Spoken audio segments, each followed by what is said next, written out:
नमस्कार, आप देख रहे हैं कैपिटल टीवी उत्तर प्रदेश और मैं हूं आपके साथ वक्ता। इस वक्त की सबसे बड़ी खबर लखीमपुर हिंसा मामले से जुड़ी हुई सामने आ रही है।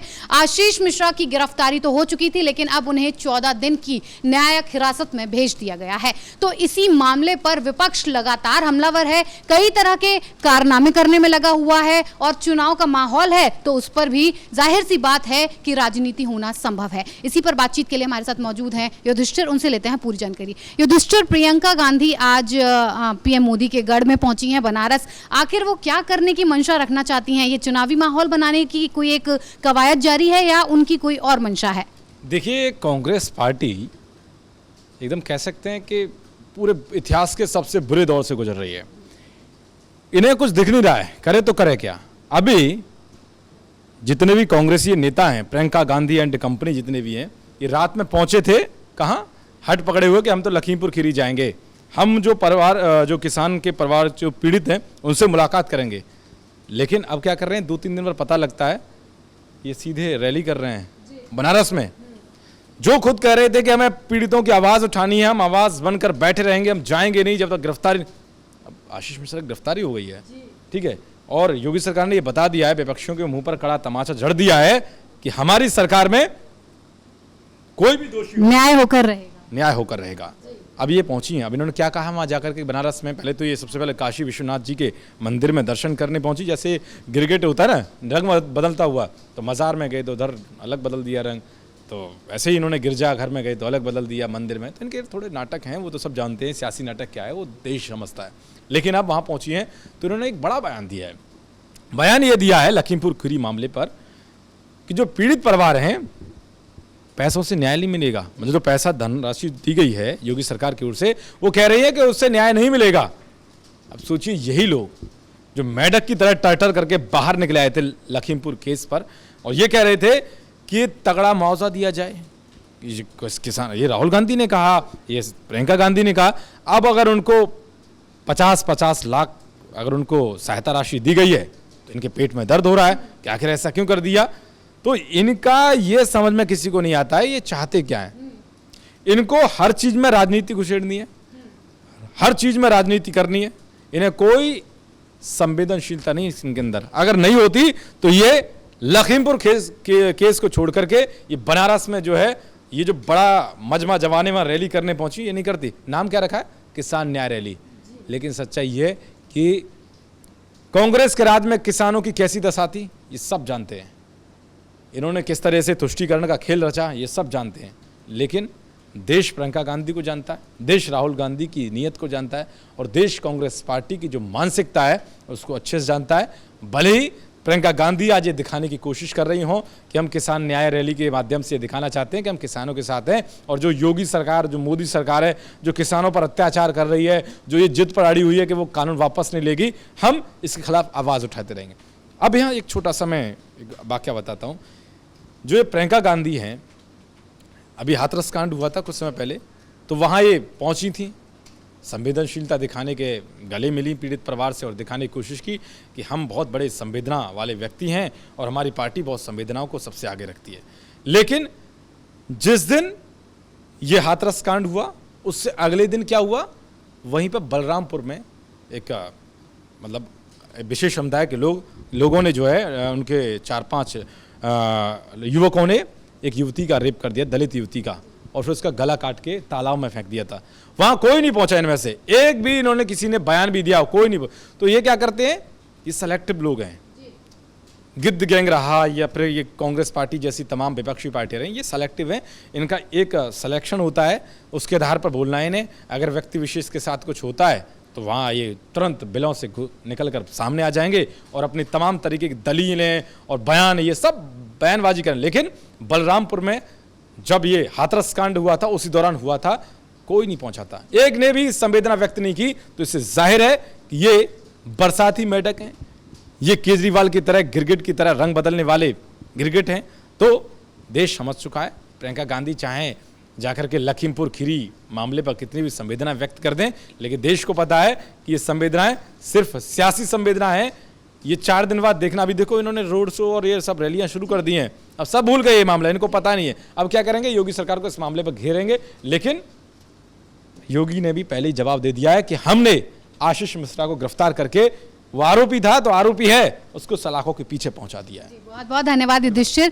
तो प्रियंका गांधी वाड्रा दौरे पर निकली हैं, किसान न्याय रैली कर रही हैं, तो वहीं दूसरी तरफ अखिलेश यादव सहारनपुर पहुंच गए हैं और कह रहे हैं कि आंदोलन की वजह से किसान एक हो गया है, अब हिंदू और मुस्लिम क्या सब लोग एक हैं। इसी पर बातचीत के लिए और जानकारी पाने के लिए हमारे साथ मौजूद हैं पवन। अखिलेश यादव बहुत बड़े वादे कर रहे हैं, किसानों का सहारनपुर में चुनावी माहौल बनाने की कोशिश कर रहे हैं और बड़े बड़े बयान दे रहे हैं कि अब हिंदू मुस्लिम एक हो गया है और भी पता नहीं क्या कहना चाहेंगे इस पे? देखिए, पश्चिमी उत्तर प्रदेश पर ध्यान है पूरा अखिलेश यादव का।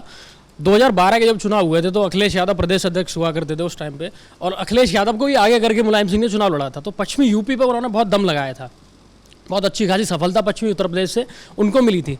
सपा और बसपा के बीच में 2012 का इलेक्शन हुआ था, लेकिन 2014 के बाद, मोदी उदय के बाद, जो अखिलेश यादव हों, जयंत चौधरी हों, जो बसपा की राष्ट्रीय अध्यक्ष है मायावती, इनका जो समीकरण था सारा टूट गया था। 2013 के जो मुजफ्फरनगर दंगे हुए थे, जो अखिलेश यादव के बेहद करीबी आजम खान ने करवाए थे, उसके बाद जो हिंदू मुस्लिम समीकरण था इन लोगों का, जाट मुस्लिम, जाट गुज्जर मुस्लिम, ये सब समीकरण अखिलेश यादव और मुलायम सिंह की तरफ से बनाया गया था, ये पूरा का पूरा टूट चुका था। चौधरी यशपाल सिंह जो पश्चिमी उत्तर प्रदेश के समाजवादी पार्टी की रीढ़ माने जाते थे, कृषि मंत्री रहे, सांसद रहे और बहुत कद्दावर गुज्जरों के नेता हुआ करते थे, उनकी आज 100वीं जयंती है। तो गुज्जर समुदाय को लुभाने के लिए और हिंदू समुदाय को निभाने के लिए गुज्जर मुस्लिम समीकरण एक माना जाता था 2014 से पहले, मोदी उदय के पहले। लगातार गुज्जरों के जो बड़े बड़े नेता थे समाजवादी पार्टी के अंदर हुआ करते थे, चाहे राम सकल गुज्जर हों, वीरेंद्र सिंह गुज्जर हों, सुरेंद्र सिंह नागर हों, नरेंद्र भाटी हों, और चाहे चौधरी यशपाल जी का ही परिवार क्यों ना हो। लेकिन आज की डेट में समाजवादी पार्टी के पास ऐसा कोई गुज्जर नेता बचा नहीं है। 2017 में जिस तरीके से अखिलेश यादव की एक तरफा हार हुई थी यहाँ से पश्चिमी यूपी से, उसको काउंटर करने के लिए, और पश्चिमी यूपी में आज की डेट में बीजेपी बहुत ज़्यादा मजबूत है। बीजेपी के पास गुजरों के भी नेता हैं, जाटों के भी नेता हैं। समाजवादी पार्टी सिर्फ मुसलमानों के भरोसे रहकर पश्चिमी यूपी में चुनाव नहीं जीत सकती। अखिलेश यादव इस चीज़ को अच्छी तरीके से जानते हैं, इसलिए अखिलेश यादव का अब फोकस पश्चिमी यूपी पर है। सहारनपुर आज आए हैं, लगातार मोदी सरकार और योगी सरकार दोनों को घेरने की कोशिश की है, लेकिन अखिलेश यादव ये चीज़ भूल जाते हैं कि 2013 के जो मुजफ्फरनगर दंगे जो हुए थे, उसको पश्चिमी यूपी का हिंदू आज तक नहीं भूला है। जिस तरीके से पुलिस प्रशासन बिल्कुल सरेंडर हो गया था अखिलेश यादव के बेहद करीबी मंत्री आजम खान के कहने पर, तो पब्लिक उसको भूली नहीं है। अब अखिलेश यादव दोबारा से कह रहे हैं कि किसानों के नाम पर हिंदू मुस्लिम एक हो चुका है। राजनीतिक एक डायलॉग मारने की कोशिश की गई है कि विधानसभा चुनाव बहुत नज़दीक है, मुझे मुसलमानों का तो वोट मिल ही जाएगा कैसे ना कैसे, हिंदुओं को और मैं और साध लूँ, गुजरों को साध लूँ, जाटों को साध लूँ, तो विधानसभा चुनाव में मैं उतर जाऊँगा और मेरी नैया पार लग जाए। अखिलेश यादव की तरफ से ये सोचा गया है, लेकिन ये इतना मुश्किल, इतना आसान नहीं है अब अखिलेश के लिए, क्योंकि यूपी के अंदर बीजेपी बहुत ताकतवर संगठन है। आज की डेट में अखिलेश यादव के पास ना तो संगठन है इस तरह समाजवादी पार्टी, ना तो इतनी मजबूत है कि बीजेपी को संगठन के तौर पर टक्कर दे पाए, ना ही अखिलेश यादव आज की डेट में योगी को टक्कर देने पाने की हैसियत में है। प्लस बीजेपी के पास योगी जैसा नेता है जो विकास और हिंदुत्व के रथ पर सवार है, प्लस बीजेपी के पास प्रधानमंत्री मोदी जो खुद वाराणसी से सांसद हैं, स्थानीय सांसद हैं, उनका उन जैसा स्टार प्रचारक है। तो अखिलेश यादव कितनी भी कोशिश कर लें पश्चिमी यूपी के अंदर, चाहे किसान रैलियां कर लें, गुजरों को समझा लें, मुसलमानों को समझा लें, जाटों को समझा लें, लेकिन मुझे लगता नहीं कि अखिलेश यादव की राह इतनी आसान होने वाली है। जो वो सोच रहे हैं वो मुश्किल लगता है, मुझे मुश्किल लगता है कि जिस तरीके से वो सोच रहे हैं कि गुजर हमारे पाले में आ जाएगा, मेरे को लगता नहीं कि इस तरीके से जयंती करने से गुजर उनके पाले में चला जाएगा। तो इस वक्त अखिलेश यादव सहारनपुर में मौजूद हैं और रैलियां कर रहे हैं, मुस्लिमों को साधने की कोशिश कर रहे हैं, तो वहीं दूसरी तरफ प्रियंका गांधी हिंदुओं के वोटों को अपनी तरफ खींचने की कोशिश कर रही हैं, मंदिर जा रही हैं, टीके लगा रही हैं, महिला कांस्टेबल को गले लगा रही हैं। आखिर ये किस तरह की राजनीति है, इसी पर बातचीत के लिए हमारे साथ मौजूद हैं अरुण, क्या करना क्या चाहती हैं प्रियंका और अखिलेश? देखिए वक्ता जी, प्रियंका गांधी या राहुल गांधी, सबसे पहले तो आज की तस्वीर आप देखिए, वो बनारस पहुंची हैं, काशी विश्वनाथ मंदिर पहुंची हैं, त्रिपुंड लगा रखा है उन्होंने, अच्छा खासा तिलक, खूबसूरत लग रही हैं। सबसे बड़ी बात जो ये है कि राहुल गांधी जाते हैं तो जनेऊ पहन लेते हैं, लेकिन यही राहुल गांधी, प्रियंका गांधी जब बनारस में होते हैं तो पंडित बन जाते हैं, सहारनपुर में पहुंचते हैं तो मुसलमान बन जाते हैं, केरल में पहुंचते हैं तो क्रूस धारण कर लेते हैं, और दिल्ली में पहुंचते हैं तो राजकुमार बन जाते हैं। सबसे पहले तो साफ ये करना चाहिए कि महानुभाव आप हैं कौन, आपका आइडेंटिफिकेशन क्या है, आपका परिचय क्या है। आप ब्राह्मण हैं, मुस्लिम हैं, क्रिश्चियन हैं, राजकुमार हैं, या सियासत करने वाले सिर्फ एक राजनेता हैं। दूसरी एक जो सबसे बड़ी बात यह है वक्ता जी की प्रियंका गांधी कह रही हैं किसान न्याय यात्रा मैं कर रही हूं। आपको मैं फैक्ट के साथ कुछ चीजें याद दिलाना चाहता हूं। साल 2010 से 2014 के बीच का डाटा आप देखें तो मैं नहीं कह रहा, एनसीआरबी की रिपोर्ट यह कहती है कि 1,74,000 किसानों ने पूरे देश में आत्महत्या की थी साल 2010 से 2014 तक। आदरणीय प्रियंका गांधी जी, पहले 1,74,000 उन किसानों को न्याय दिलाइए और न्याय दीजिए। तब आपकी सरकार हुआ करती थी केंद्र में, और आपके सहयोग से कई राज्यों में सरकारें हुआ करती थी, कई राज्यों में आपकी ही सरकार हुआ करती थी। आप 2012 का डाटा देखें, 11,744 किसानों ने आत्महत्या की। 2013 का डाटा देखें तो लगभग 14,224 किसानों ने आत्महत्या की। आखिर इन किसानों को न्याय कब मिलेगा, इनके परिजनों को न्याय कब मिलेगा? कुल मिला जुला करके देखिए तो अभी जुम्मा 8 दिन हुए हैं। मैं इनकी भाषा में कहूं तो जुम्मा 8 दिन हुए हैं लखीमपुर खीरी घटना को हुए, जिस घटना पर ये फूट फूट कर घड़ियाली आंसू बहा रहे थे। और उस घटना के अभी 4 दिन बीतते ही एक काशी विश्वनाथ मंदिर पहुंचती हैं, वहां रैली कर रही हैं और ये कह रही हैं कि मैं किसानों को न्याय दिलाकर रहूंगी। दूसरी बात जब अखिलेश यादव पर आती है तो अखिलेश यादव सहारनपुर पहुंचते हैं।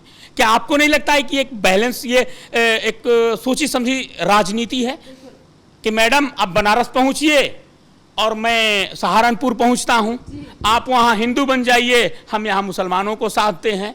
तो ये शुरू से यही करते आए हैं। ना तो इन्हें किसानों से मतलब रहा, न इन्हें उत्तर प्रदेश की जनता से मतलब रहा, न देश की जनता से मतलब रहा, न हिंदू से मतलब रहा, न मुसलमान से मतलब रहा, किसी से मतलब नहीं रहा। इन्हें मतलब रहा तो अपने सत्ता से मतलब रहा। दूसरी, अखिलेश यादव यहां कहते हैं कि अब न कोई हिंदू बचा है न मुसलमान बचा है, सारे किसान हो गए हैं। तो अखिलेश यादव जी, आप भी एक सवाल का जवाब ये दे दीजिए जनता को, मैं नहीं पूछ रहा, उत्तर प्रदेश की जनता को ये जवाब दे दीजिए कि आप कौन हैं। सैफई में तो आप बॉलीवुड डांस और बॉलीवुड सेलिब्रेशन के साथ बॉलीवुड के हीरो बन जाते हैं। उसी सैफई में लखनऊ में आप बैठते हैं तो राजनेता और पूर्व मुख्यमंत्री बन जाते हैं। सहारनपुर पहुंचते हैं तो हिंदू मुसलमान की सियासत करने लगते हैं। और जब आप ही नोएडा में पहुंचते हैं तो उद्योगपति बन जाते हैं, बिल्डर बन जाते हैं। तो हैं कौन? ये अपने छद्म रूपों को छोड़िए, वास्तविक रूप में आकर के जनता को बताइए कि आप कौन हैं। और कुल मिलाकर के देखिए, ये एक सियासी समीकरण है जिसे साधने की कोशिश हो रही है। बहुत बहुत धन्यवाद अरुण। तो प्रियंका गांधी हो, राहुल गांधी हो या विपक्ष का कोई और नेता हो, इस वक्त विधानसभा चुनाव आने वाले हैं 2022 में। तो पूरा राजनीतिक समीकरण साधने के लिए, वोट बैंक बढ़ाने के लिए पूरा विपक्षी दल सियासी ड्रामा लगातार करने में लगा हुआ है। मंदिरों का दौरा हो रहा है, सहारनपुर में जाया जा रहा है, यहां तक कि प्रियंका गांधी लखीमपुर खीरी हिंसा पर यह कह रही हैं कि जब तक अजय मिश्रा का इस्तीफा नहीं होगा तब तक वो ये लड़ाई लड़ती रहेंगी, चाहे उन्हें जेल में डाला जाए, चाहे कुछ भी किया जाए, वो अपनी इस बात पर से बिल्कुल हटेंगी नहीं, अडिग रहेंगी। फिलहाल कैपिटल टीवी से इतना ही। नमस्कार।